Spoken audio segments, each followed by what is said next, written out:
Nia, could I ask you a question? You were on social media last week, being introduced to a primary school class by a drag artist. Do you feel this is appropriate for somebody in the opposition? Nia, would you like to answer my question before I vote for you? Do you think it's right to sexualise our children? Nah, nothing to say, yeah? If you need anything to do with anything under the acronym, you can find it. So I think that in itself shows the hard work that you're doing. So thank you again for all that, and thank you for speaking today. Thank you.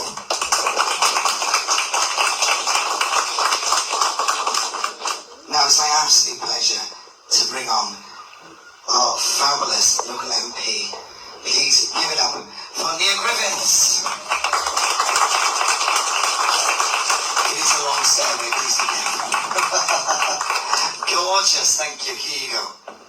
Thank you very much indeed, and it's lovely to be out here in this wonderful, wonderful spot, isn't it? And probably a first for Fun Dialogue.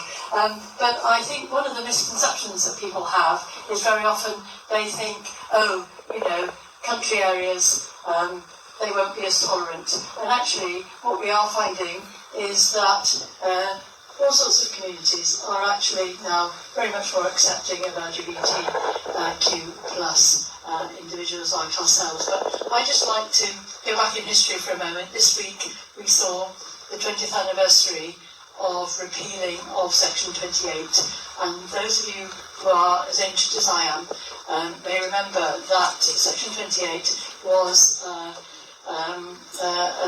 piece of legislation brought in to try to curtail discussion of LGBTQ issues in schools. I was a teacher at the time in a same-sex relationship, and obviously it was a real issue for us that not only could we not talk about things when children raised them, but obviously we ourselves were at risk of dismissal. So we've come a very, very, very long way, and I pay huge tribute to the people who were brave enough to really speak up at that time when it was difficult, and we got that legislation repealed back in 2003, thank goodness.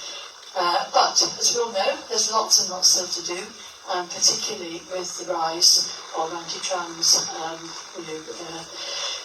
rhetoric, and particularly the rise in hate crime across the board towards LGBTQ plus people. So it's really important that we keep flying the flag and that we keep speaking out, and that we make sure that we do challenge when people say things that are inappropriate. We do fight back and we do stand up for all of our comrades in the LGBTQ plus community. And I pay tribute to all those who are doing so and our allies who stand with us. Thank you.